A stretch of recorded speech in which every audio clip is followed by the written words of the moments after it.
This video is proudly sponsored by DigimonCard.io for all your Digimon card, deck building, deck list, card pricing, and discussion needs. Hey everyone, Eggman here with another video, and today we have a top 16 breakdown for PlayTCG's Digimon Webcam test event. This is an event to test Bandai's app and their capabilities, so this was a smaller event. It was kind of like a lottery system just to get in, so it was 5 rounds of 51 players, and it was best of 1, and it's BT9, so kind of just, you know, this is just kind of a little bonus ending of the season for BT9 with BT10 on the horizon for you guys. But I did want to cover, there are some unique kind of decks I want to go over too, so a lot of fun. And I do want to shout out to PlayTCG for hosting and running the event, as well as letting me do the stream for it. I'm not planning on re-uploading it to YouTube just because it's BT9, it's the end of the format. If you guys do want me to re-upload it, just let me know in the comments and I'll probably do it. But inherently, I'm probably not going to be doing it. And also shout outs to EagleX for getting this document ready for us today. I do appreciate that and all the hard work. And if you want to support him, make sure to hit the subscription button on his channel in the link in the description. So check that out. But going into this top 16, we do have 3 Gaiomons, 3 Grandis, 2 GaruruX, 2 Reaper, 1 D-Brigade, which ended up winning it, a Sakuyamon, a Magna X, a Security Control, a very interesting hybrid list, and Ophani Loop 2. So honestly, just a lot of decks we're going to go over. A lot of them we've kind of seen before. No Alphamon in this top 16, which is really interesting. But we're just going to go through all of them, with starting with Navpreet Singh's first place D-Brigade. Starting off, we do have Navpreet Singh's D-Brigade, and in a format where essentially you can't brick once because it's best of 1.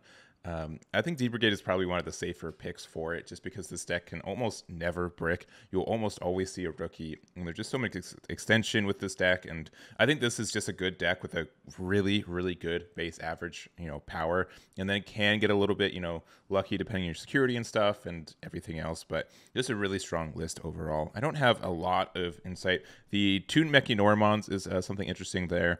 Not added by a lot, but everything else I think is pretty standard. Also, yeah, sorry, the regular version of Gaiomon, just another rookie that's a 3K, or a 3K DP, was an interesting choice as well. But it is a machine, which I do believe helps on the Kazu there. So really interesting list, but really congrats on him for their finish there. A lot of these are just going to be rapid shots because we pretty much know what these decks look like. But I do want to say congrats to Navpreet for winning this event. Next, we do have new Fahmi's GaruruX, and deciding to go with the hidden delicate plan version of this. And this was on table 2. Fnu was the 3rd undefeated going into round 5. He did get the pair down, and he did have to play against Security Control. And he did get super close on some of these matches with a delicate plan. And being able to have that package against Security Control, you'd think he'd have a shot, but he did not have he did not get the W on that one.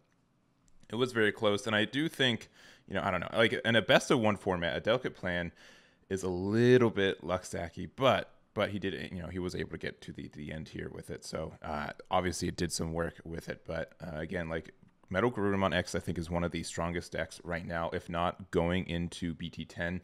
It's so consistent. It does so much, aggression, and just the Where Garuru promo being able to do just so much damage all by itself is incredibly strong. So that is the list here, and congrats to Fnu for their finish. Next, we have Gaiomon. This is Timmy Lee's version of it, and a couple of interesting tech choices here, having the Omnimon and the X antibody here, going into 6 level, level 6s with the extra War Greymon here. You do have also 9 level 5s, which is a lot of level 5s for a deck like this. Having 2 of the Ultras mode, 3 of the X, and 4 of the Metal Gray. And then, only running 10 level 4s, which is pretty, really interesting for the stats there. But also running, of course, the Cool Boys, running the Red Mem boost. Deciding to not go into any of the Digivolve for 1 Greymons, which is really interesting. And then also just running 13 rookies, which is also kind of low. So really aggressive ratios, especially for an event where it is best of 1, but still was able to pull it out. And I think Gaiomon again is a deck that's going to do really well in the BT10. There are some support for it, and I think a lot of people might try to go like the black base leaning there's just a lot of kind of cool tech choices that this deck kind of has. So congrats to Timmy there on their finish. And next up, we do have Michael's Grandis. And this, I don't know, Grandis is super, I don't know, you know how to play. You either play the red stuff or you don't. And if you don't, you just play it mono green. There's a couple of support. We do have like a green Kawagomon that doesn't cost 1 to digivolve into in this next set. That is a good or the rookie, sorry. So that is really, really nice for that deck. But I think it's going to be fine. I think it's going to be pretty much where it is right now, kind of a tier 2 where if your opponent doesn't respect the OTK potential of a deck like this, they probably will get OTK'd, which is nice. And otherwise, it just kind of just falls flat or doesn't see its line. But most of the time, I see this deck has been super consistent with finding its lines and everything else. So congrats there to Michael for their finish. Next, we do have a Sakuyamon. So this is Zachary Brooks.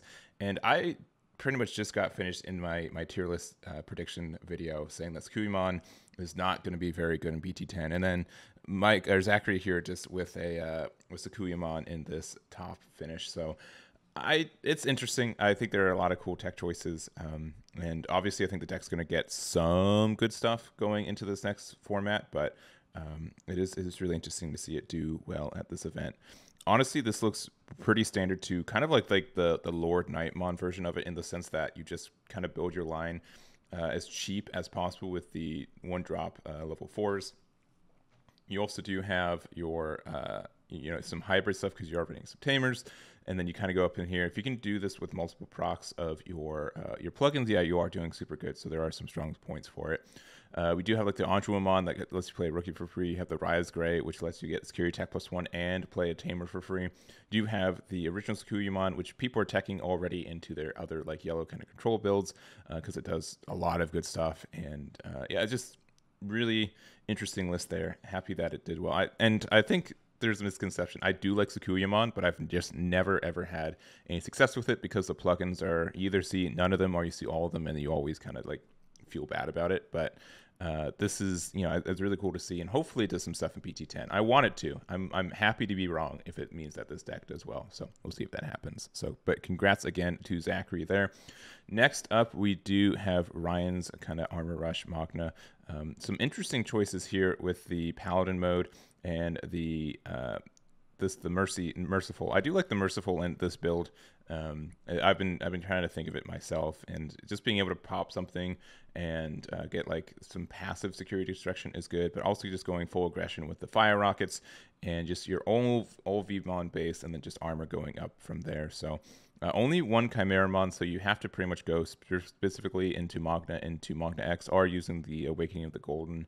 And but yeah, I really do like the armor stuff. I think it's cool. I don't think it's going to be doing super well next format, unfortunately, but I will enjoy every W it gets until then. So congrats there to Ryan. And next up we have Pedro Security Control, and this what a nasty build sometimes. We saw this at the end of round 5, and spoilers, he just had like all of his tamers up, and you just feel like you can do nothing. Like if every time you do damage, you lose like 3 memory because he had 3 cards up, and then like if you play an option card, you lose memory to Mimi as well.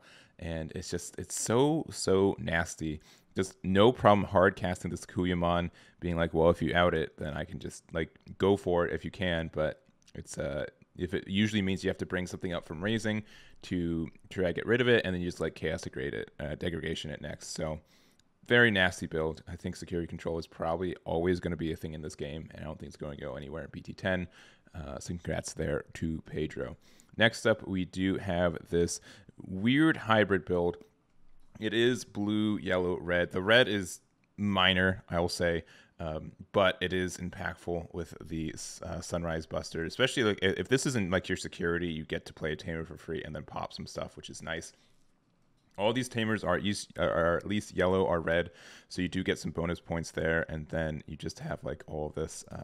It's very interesting because there used to be a deck in BT1 B1.5, and it was kind of like the idea of like the blue yellow Sakuyamon, the jamming Vmon with Demi V gets you a lot of value there, and just everything else. It's very, very interesting. So like the Magna into Magna X is interesting, or the Magna in Raising, and then you can like do like a Sakuyamon stuff. It's a very weird build, but I'm all for it, honestly.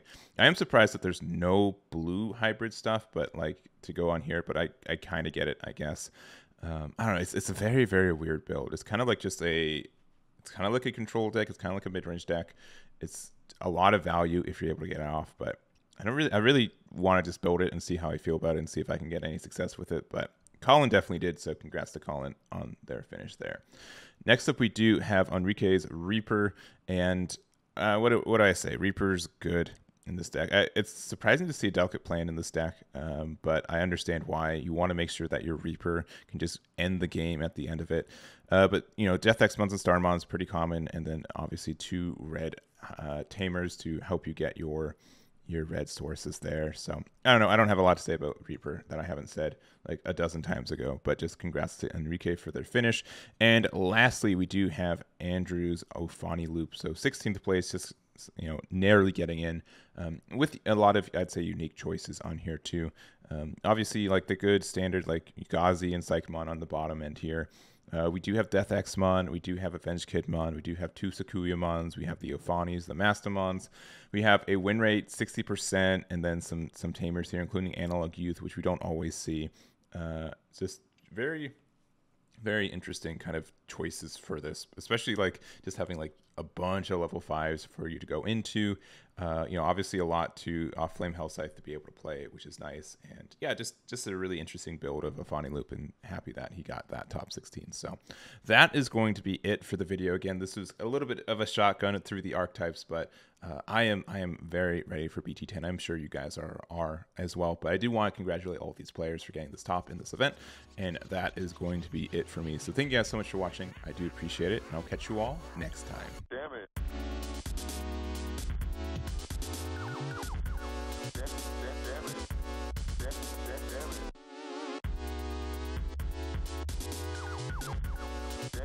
Damn it.